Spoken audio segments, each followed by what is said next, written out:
Hi, everyone, and welcome back to Who Cares, the podcast where we spotlight people who lead with heart, presence, and purpose. I'm Dr. Wendy Selevitch. Today's guest leads with intention, presence, and a true commitment to his community. Dylan Feik is the city manager of Monrovia, California. What stood out to me isn't just the scale of what he's managed, from wildfires to pandemics, it's the how he communicates, how he connects, and how he shows up consistently. He's not hiding behind a desk or a PR team. He's answering residents directly on social media. I mean, truly, he responds with clarity, compassion, and humility. And I don't know about you, but in a world of automated replies and ghost town inboxes, that level of human engagement really means something. Welcome to Who Cares, the podcast that embarks on a profound journey into the heart of empathy and indifference in our modern era. Each episode of Who Cares brings you insightful conversations with a diverse array of guests from various industries and walks of life. But Who Cares goes beyond individual stories. We dive into the larger societal and psychological undercurrents that have led to a perceived decline in collective empathy. Who Cares isn't just a podcast. It's a powerful call to action for reigniting the spirit of empathy within each of us. Let's find the answer to Who Cares together. Welcome to Who Cares. Where did you grow up? I grew up. I call Mountain Green, Utah, my home. Oh, okay. It's just outside of Ogden. But I was born at an Air Force base. Father was in the Air Force, and he worked for the federal government. And we moved to Utah. I grew up there, so age 6 to about age 21, 22.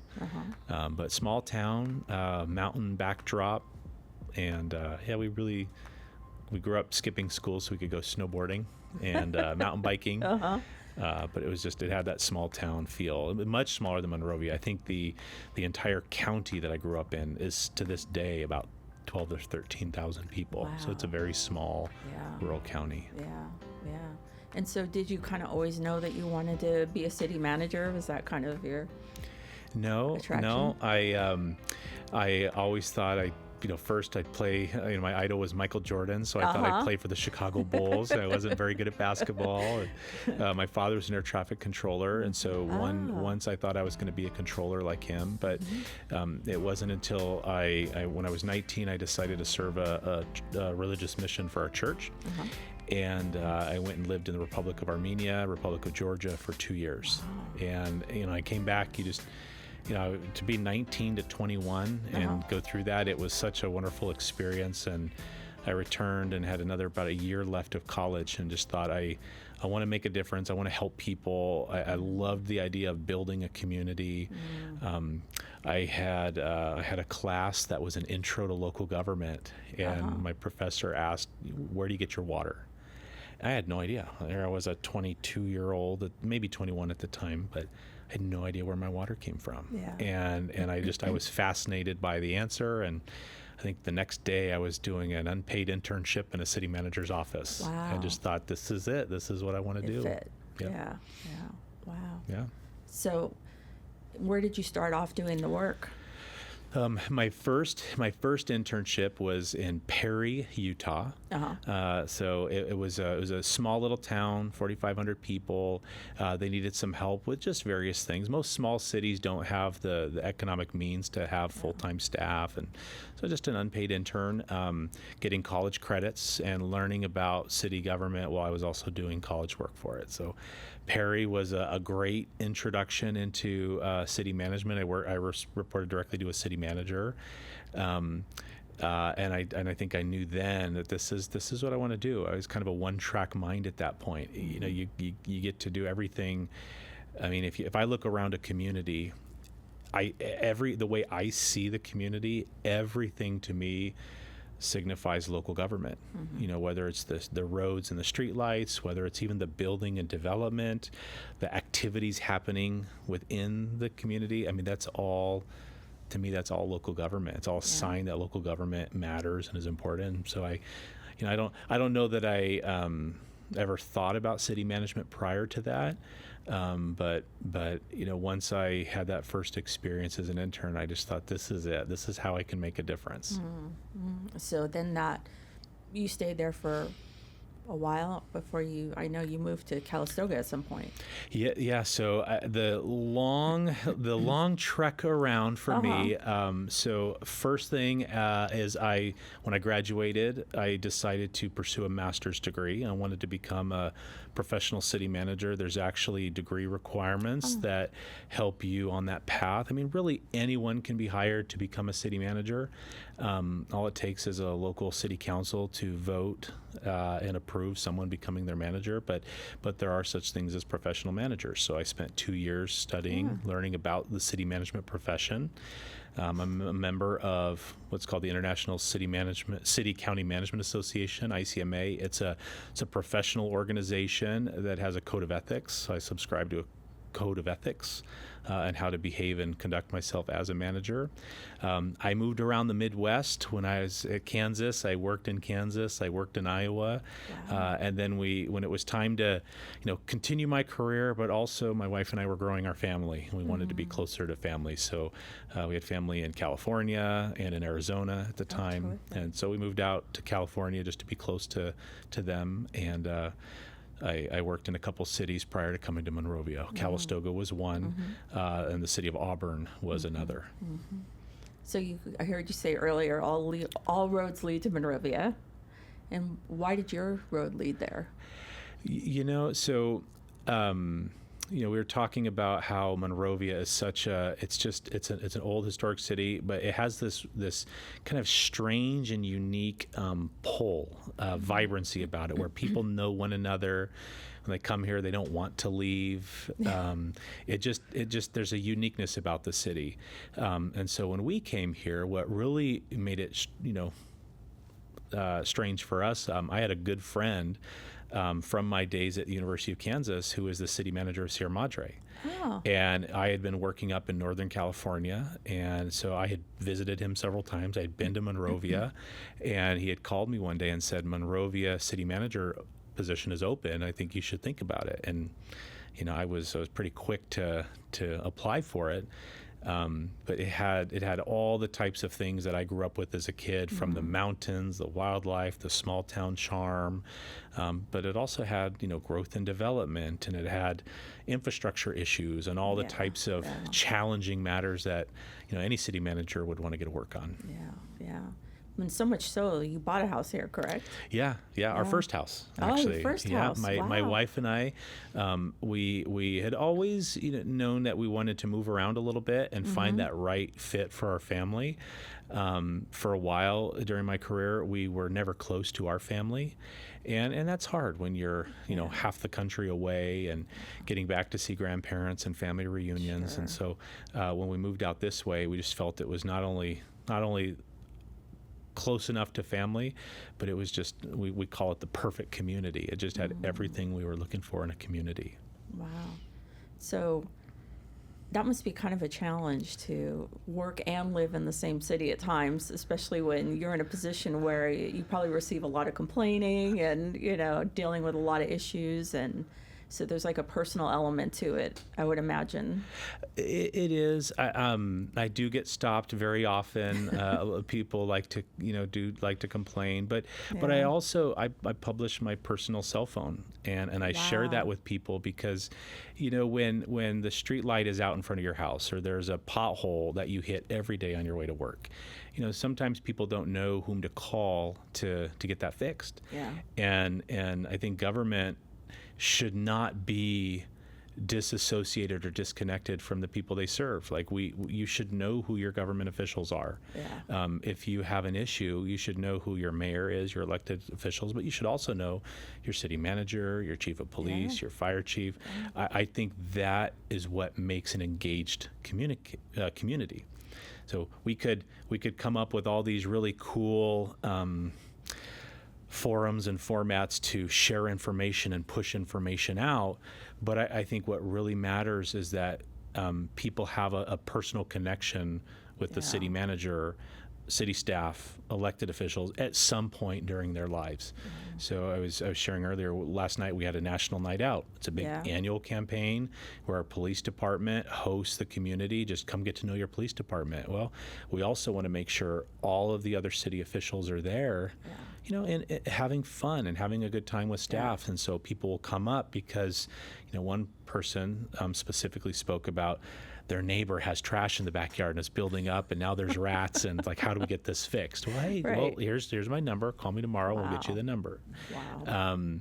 People want to feel connected, and I think that's where we've really enjoyed working in Monrovia. Is I think people appreciate that. Oh, absolutely. And you take it to a whole different level. I mean, I've lived there my whole life, and I know who all the city officials are all the time as they change. And, it's published, you see it, and but you don't know them. There's a sense that the way you've presented yourself, I felt like I already knew you, the way you respond to things. I think mostly I've seen on social media, and I'm just continually shocked each time, like, wow, he's responding to that. Wow. Like, this person really cares about the city and about these people, and they feel it. They, and it's sometimes I think, people put stuff out there. They don't necessarily need something to be done about it, but they need to be heard, and I think the way that you hear them is so important, like for right now, because right now I think so many people are very disconnected. I mean, that's kind of why we started this podcast, was this feeling I was feeling.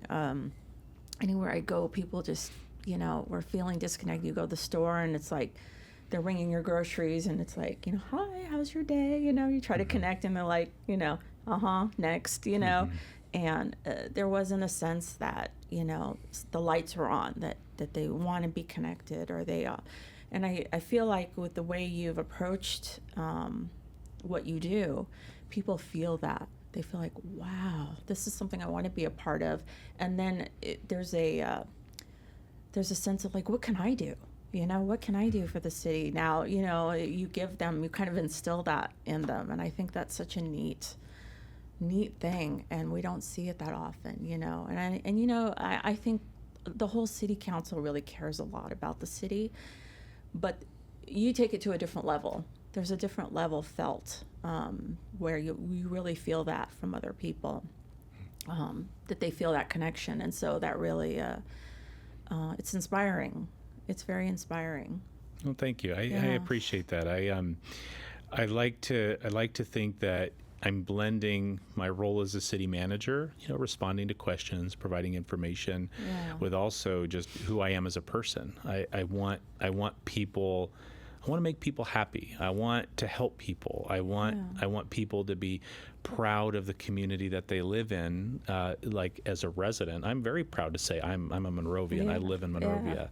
When I tell people, when they ask where I'm from, I don't say I'm from Los Angeles County. I'm from Monrovia. If you don't know where that is, it's near Los Angeles. Let me tell you. Yeah. But connecting to people, I think, is probably one of the things I enjoy most about my job. I'm privileged to serve as city manager, and with that comes, angry phone calls and frustrations of residents, and sometimes the city makes mistakes, and we have to fix them. Yeah.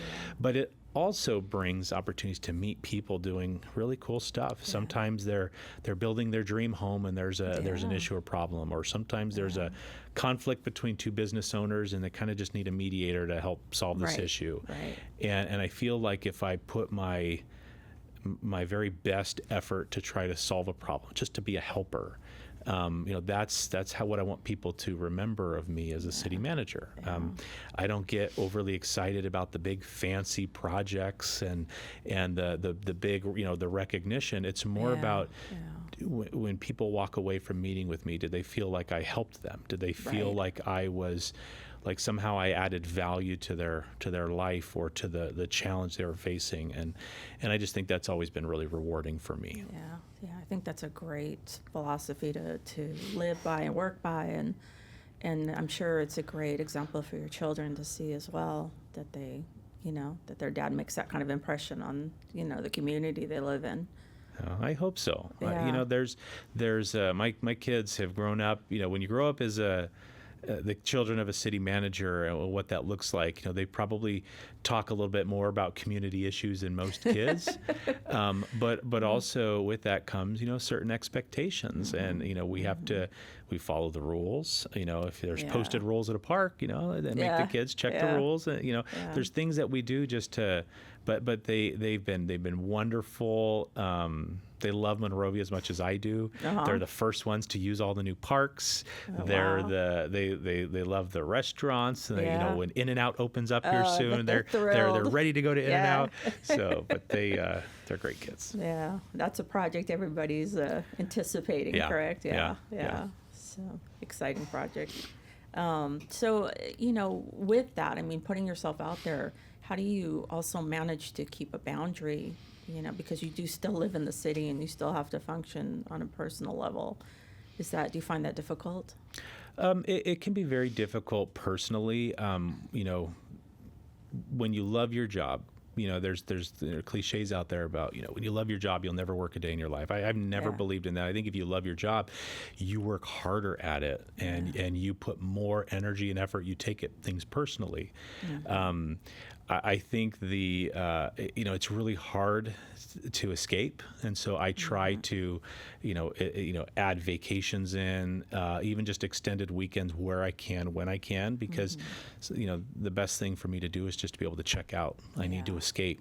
I have a great team of staff that I get to work with, the department director team. I have an assistant city manager. If I need to leave, I'm able to get out of town, and everyone can call the assistant city manager for the weekend. That's great. And she does a fantastic job. So that's kind of how I decompress. It's usually family time. It's usually sleeping a little extra, riding my mountain bike, working on old classic cars. But then I always come back recharged. And for the most part, I've always been a little nervous about, in the beginning, when I give out my personal cell phone, are people going to abuse that? And 99% of the time, never been abused. Really? But people have me in their cell phone in the event something comes up.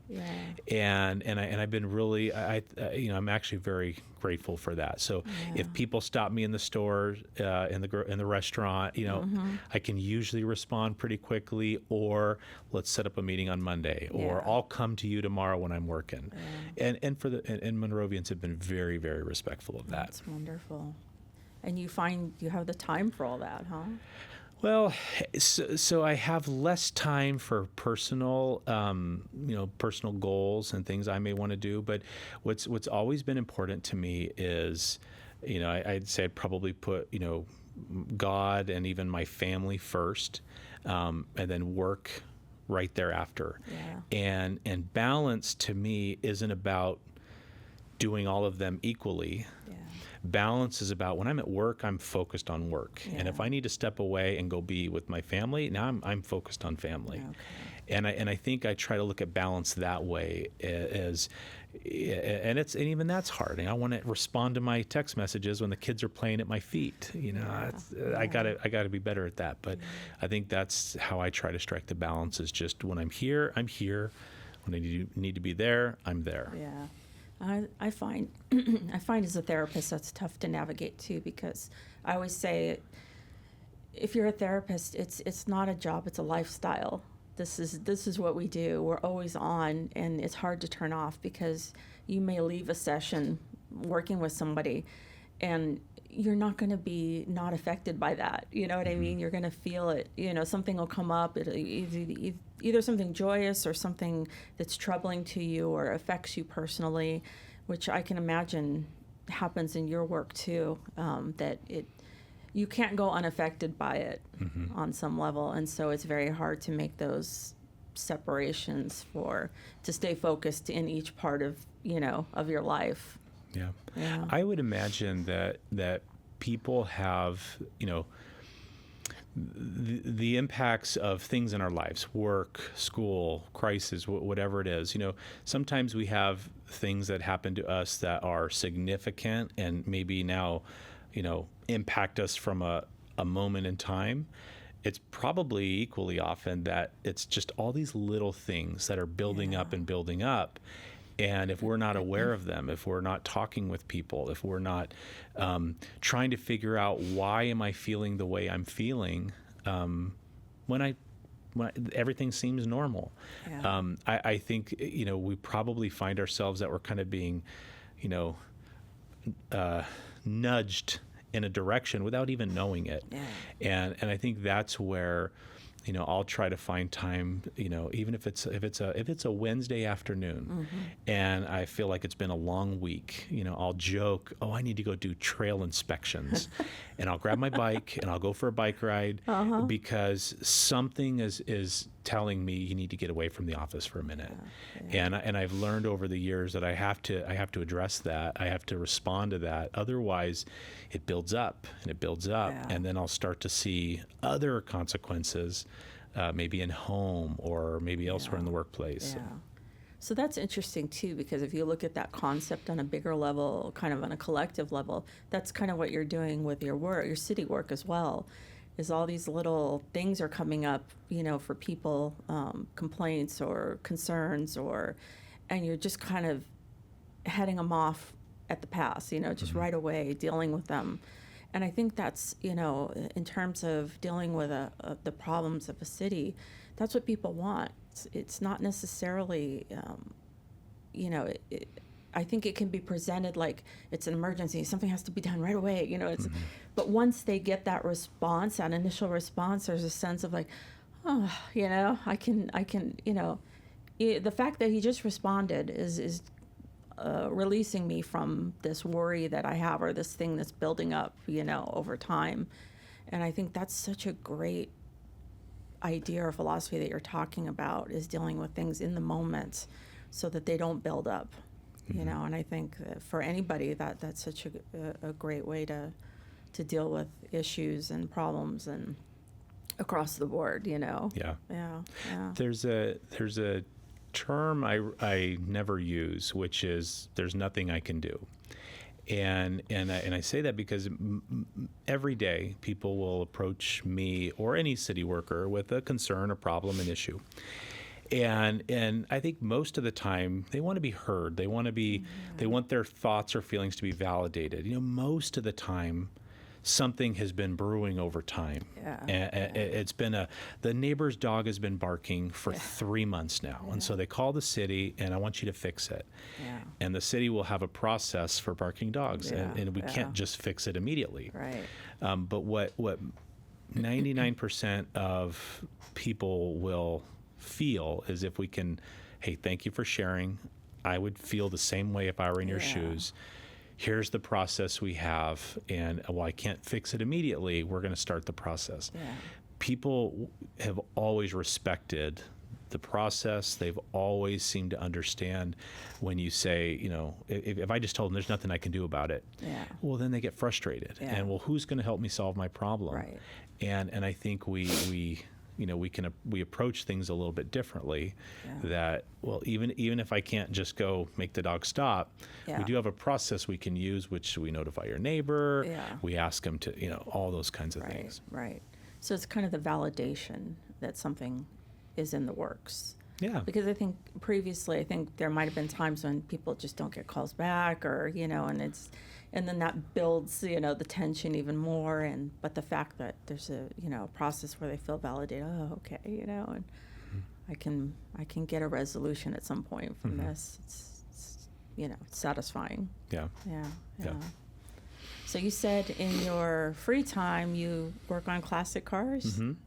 What kind of cars do you work on? So we have a few. I grew up as a Ford Mustang kid. My parents liked Mustangs, so I like Ford Mustangs. So my very first car was a 1965 Mustang. It was a coupe. It was a father-son project. My mom was very 100% supportive of it. And, when I was working as a teenager, a little bit of money go towards college, a little bit of money go towards the car. And I still have that car. I have a few other Mustangs, which are very sentimental, including the, car that my parents owned many years ago, which they sold and I tracked down. You tracked it down? Yeah. Kind of, it's a quick story. It was called a 1968 Mustang. It was a California special. So they were only delivered here in Southern California. There was about 4,100 of them. And they just had a lot of kind of fancy options. My parents bought one when I was 12 or 13. And that was the first Mustang I remember seeing or touching or feeling. Yeah. They had it for a couple of years, but as most classic car owners go, they just decided it was time to sell. They sold it, moved around a little bit. The car did. And a few years back, I decided it might be fun to see if I can find it. Wow. So I actually found a private investigator. You're pretty kidding. Easy to do. And he was able to check. I had the original VIN number of the car, and he was able to track it down to a place in the middle of central Ohio. And I sent a letter to the owner and just said, here's a picture of me, and I'm just trying to find out what's going on with the car. And it's a very lovely gentleman. He called me as soon as he got the letter and just said, I still have it. And we started talking about the car for a couple months, and I never asked anything about buying it. And finally he just said, if you want it, it's yours. And You're kidding. It was a really cool story. I took my newborn daughter and my wife at the time to go see it.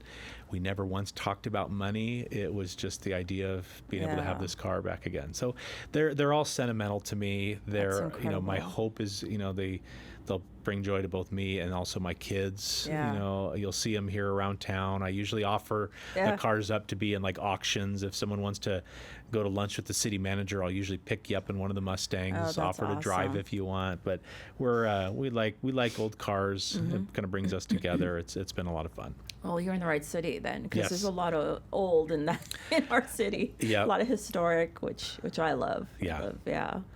So we have a lot of fun. We enjoy it. Cars, and I like riding mountain bikes. Of course, we have all of our hillsides here, the Wilderness Preserve, Canyon Park, which are just amazing for hiking and biking. So. And we just opened that up again, right? Yeah. We're very excited to have it open. It's been almost 5 years that it's been closed. So it's wonderful to have it open again. And so that kind of closed right when you started, right? I remember right around the time you started with the Bobcat fire. So originally, I started in October 2019. Okay. And the first closure was during COVID. Pandemic. Yeah. In March, the county told us we had to shut it down because of COVID. We couldn't have people mingling outside. And, we kind of fought back and pushed hard to keep it open. And even if we're going to do one-way trail, all that stuff. But then it was in September we had the Bobcat. And with the exception of a couple months we were able to reopen, it was closed for about a year after the Bobcat. And then we opened up again in September, and then by December it flooded. And so we just had these little sporadic, and it's been closed since December 2021. Yeah. So what was that like coming in? I mean, you couldn't have expected a pandemic. I mean, coming in on that and then have a fire follow it. It was a wild ride. I think what made it really hard is I wasn't able to develop any of the interpersonal relationships face to face that I would have liked to, in a way that I would have liked to. For a long time, even the city council and I had never been in the room with all 5 of them in person.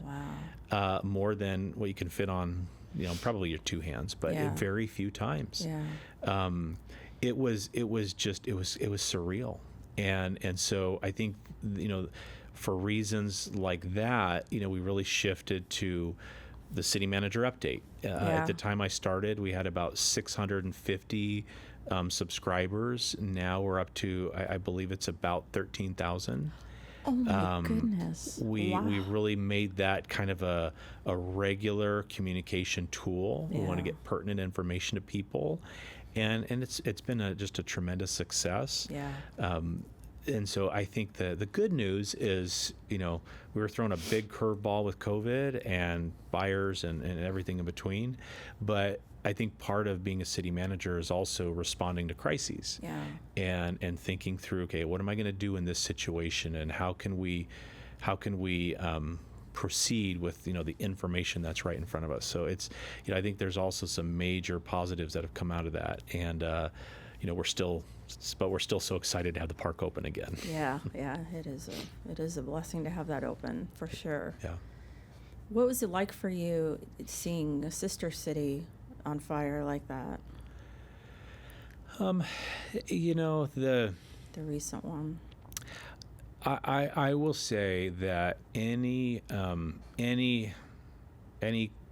crisis, catastrophe, just destruction like that, it's really hard on me because I've been there. Going back to in 2017 when we had when I was working up north, the Tubbs fire, which became the Napa Lake Sonoma complex. That was a catastrophic wildfire, most destructive, most deadly at the time in California history. We had to evacuate the entire city for 7 days. And a lot of death in the area. And so, when the Bobcat fire rolled around in Monrovia, I had some experience. I don't think any manager or even cities, we had an amazing fire department. No one's really, we're equipped the best we can be, but you can't control fire. You can't control floods. You kind of have to be able to respond to the crisis of the day. And so I think for me, personally, in that short window of time I'd been a city manager, I already had felt so much just trust and confidence in the staff we had. I felt like we can do anything we're called to do. I had loved, I had already met so many members of the community. I felt like there's this deep connection to the community. We'll do whatever's needed, whatever that may be. And I think, almost 240 full-time employees all felt the same way, like whatever's asked. We had one of our firefighters was on paternity leave and actually is calling us like, hey, this is our fire. Like, I got to get back to work. Like claiming it. Yeah. That's incredible. And not a resident of the city. And so when you have people who feel that much of a connection to Monrovia, you also want to be part of that. You want to be on that team, no matter what the situation is. So it was a great way for me to really develop love and kind of a deeper root structure in Monrovia. I made a lot of great relationships with people. Yeah, we had worked together, but now we had worked together in a new capacity. And so when the Eaton fire happened, same thing. We were bracing for the worst. Our emergency incident was not just a wildfire, but it was a windstorm. It was an extended power outage. It was debris scattered all throughout the city. And so we kind of had this ebb and flow of all these different crises we were dealing with. But we also had 5 homes damaged, 2 by fire and 3 by fallen trees or wind. Pales in comparison to some of our neighboring cities. So what we've really tried to do is, okay, we're past our impact. We've tried to make anything we can do to help wildfire victims. How can we welcome them into Monrovia? So some of our new construction, we've constructed, permitted new units that have allowed wildfire victims to move in. We've even kind of tweaked some of our processes a little bit to make certain things a little easier to either construct a house or get your final inspections done. Just because if you need a house now, how do we get you in the house now? There's even businesses trying to help businesses relocate. There's things that we're trying to do to help support the rebuilding effort. If ever there's an opportunity to help one another, we certainly want to. I'm close with the area city managers. We had, group texts where we were kind of relying on each other and supporting one another during the incident. I think when you have a crisis like that, you want to feel like the world is standing upright beside you, behind you, supporting you. No matter what you do in life, if you're a city manager, if you're a therapist, when crisis comes, you want to feel like you have all the resources in the world at your disposal. Yeah, for sure. And I noticed too, just being part of the city social media, people were offering their back houses or their, I have a vacation house or I have this or, or if you need food or whatever, come here. And it's such a devastating thing, but such an incredible response. Yeah. Just, people offering what they had. We have, so one of our business owners, the Poker Jack Corporation, they were the contractor who did the work for Canyon Park. Every time we have a windstorm, they're based here in Monrovia, and oftentimes their equipment, they have a lot of equipment here. So many times the owner, Steve, has reached out to me and said, "Hey, I got everything you need here. Like, if you need anything, call me." So if we're removing downed trees, if there are power lines down, if there's mudslides, anything that's ever happened, I'm a phone call away from a resource to solve the problem. I once, this goes back to a wonderful store. I'll give a shout out to CalMart, which is based in Calistoga. Years ago, when we were evacuating the city of Calistoga, the owner of the grocery store called me up, and we met, and he just said, "We're leaving town per the evacuation order. Here's the keys to the store. Take anything you need. We'll settle it later." And here I am standing, and the same happened with the hotel owner. With, where we have access to a hotel because the town's evacuated, and I think that was trust in government. When you're going to turn over the keys to your business, to your government, when you leave town, not a lot of people would do that. And I've always felt tremendous pride and responsibility that government should have for the people it serves. That's the kind of relationship I want to have with people. So why do you think that exists so much in Monrovia versus other cities? Why do you think we have that? What do you think is different? Is there anything different? Well, I certainly hope that it exists in all cities. I believe in the profession of local government, and particularly city management. I believe that as a city manager, I should be working to create that kind of environment. I'm sure it does exist elsewhere. Why do I think it exists here? That's a great question. I think it's a small town, and a lot of people are very vested and caring about what Monrovia is and what it represents. If you ask someone, what is Monrovia to you, you're going to hear different answers. But I think we all kind of feel that same love and just care about our town. Even the people who've been here 70 years, who have seen it in very different times when it wasn't anything like it is today. They still love it with a deep passion, deep commitment. And I think for me, maybe that's the special sauce, is people who are here, they learn to love the town, whether you've been here a long time or just a short time.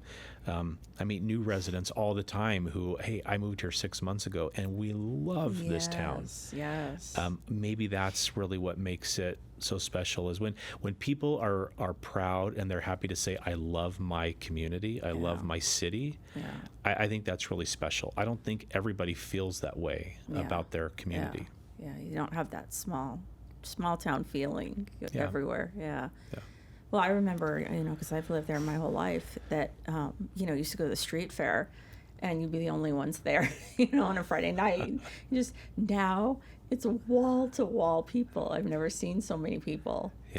And just people loving it, and then also the grocery exchange that they do on the weekend sometimes, or not grocery, but like the organic foods exchange, and people come and exchange their what they've grown, and I mean, just stuff like that. I think it really boils down to that caring aspect, and that's what excites me so much to see, is that people caring so much about something.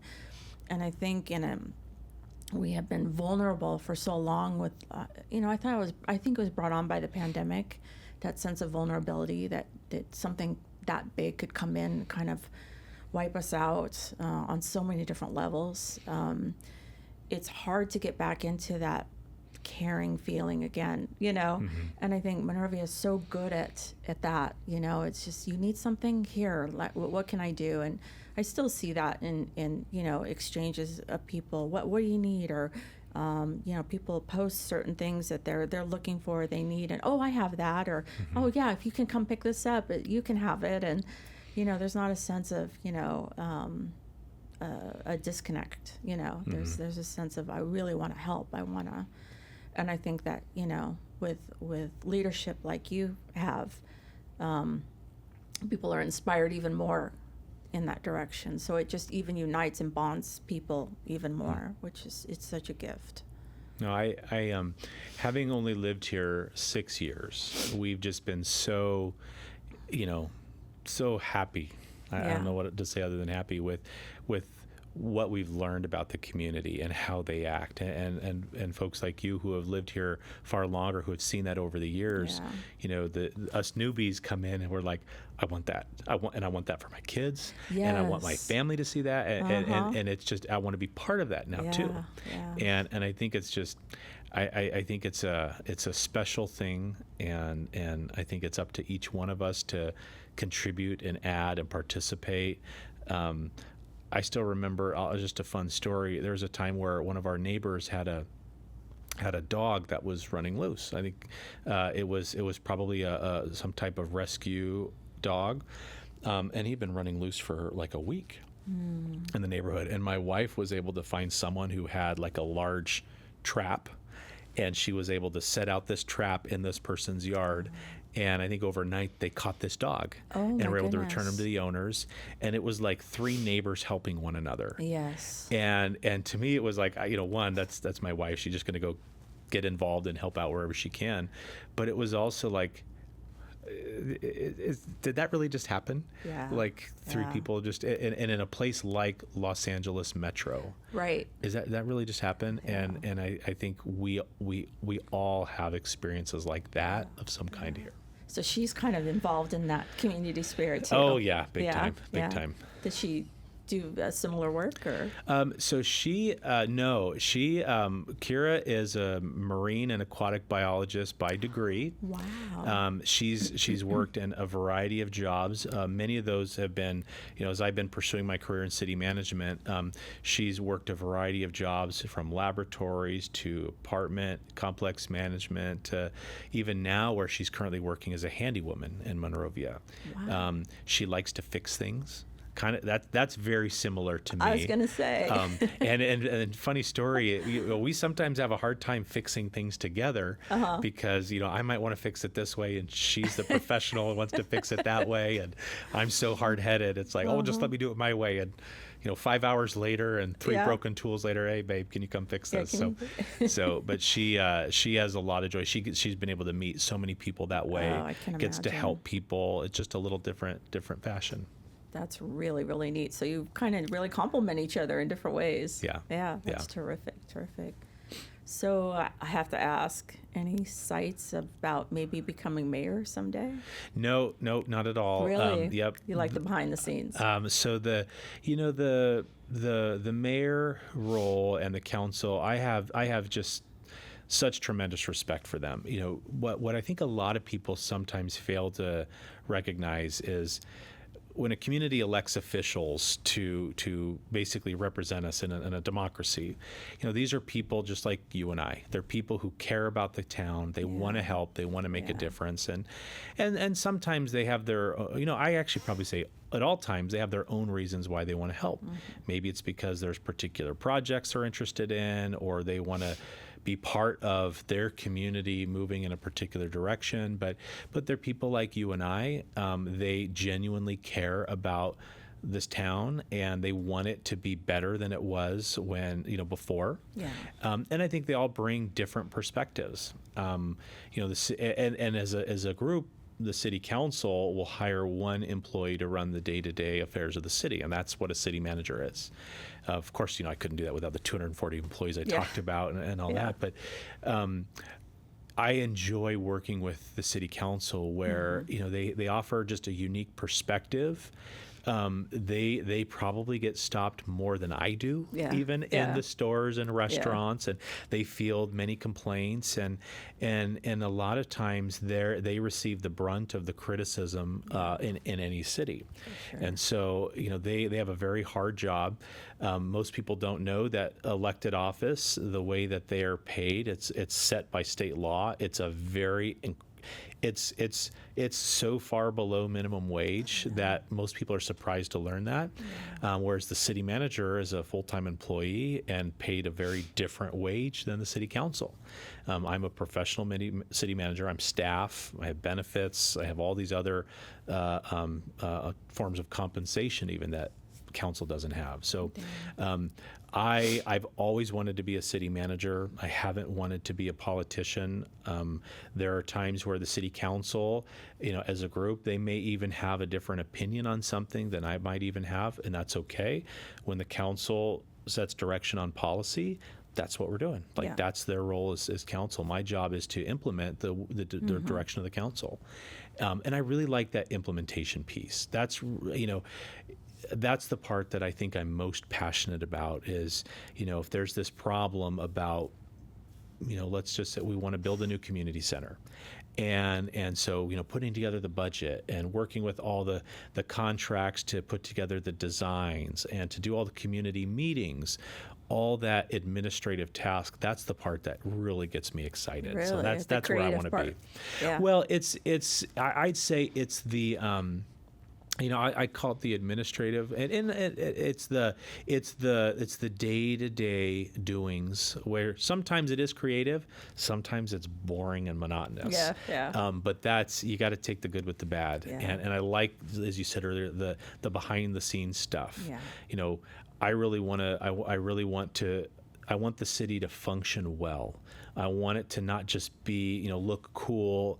And I want to be flashy from the outside, but I want to make sure the things behind the scenes, when you have a complaint, I want to make sure that that there's a process for that complaint to actually get resolved. I like that part of the job. Yeah. That's really cool. So what's one thing about being a city manager that we may not know or find interesting? Let's see, that you may not know. That's a really good question. Well, I could tell you that from my vantage point, I'm privy to conversations and possible projects that most people aren't. Yeah. So I always have unique stories. Yeah. I always have a fun experience. I always have something that members of the public don't know. Yeah. Let's see, something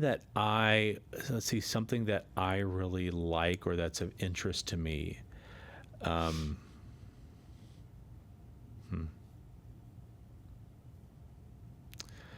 I'm thinking through a couple that I can share on this that can be shared publicly.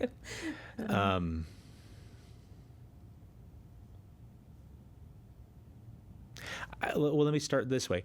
Is there something generally that interests you? What's something, a story or a site or a neighborhood? What's something that you're that's of interest to you? And I'll see if I can start there. It's kind of hard to just grab stuff out of all that's going on in Monrovia. I guess the development of Myrtle Avenue. Okay. Yeah. So development of Myrtle Avenue. William Monroe named Myrtle Avenue after his daughter. A lot of people don't know that, so his daughter Myrtle. Myrtle Avenue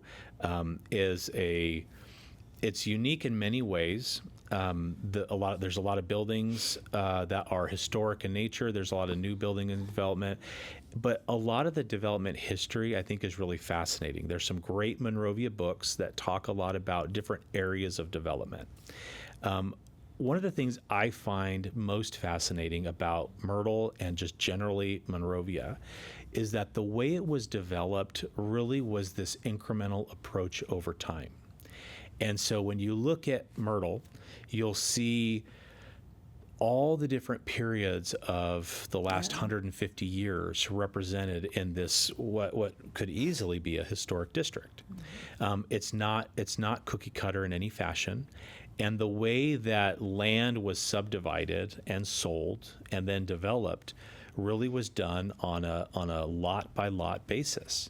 You don't go through Monrovia and see neighborhoods, maybe the exception of some small residential neighborhoods in North Monrovia, but most of them were built over decades. Yeah. So that's why you'll drive up a Primrose or an Ivy or a May Avenue, and you'll see, this home was built in the 40s, this one was built in the 1890s, this one was built in, and I really like that approach. When you drive around many communities, especially in Southern California, You don't see that. Yeah. You see more of a, well, this block was built on this in this year. Yes. Just at the speed and pace that Monrovia is building. And a lot of the houses were moved around too. Mm-hmm. Yeah. We've always been very creative with our development and redevelopment. There are homes in Monrovia that were originally water reservoirs that have been converted to homes.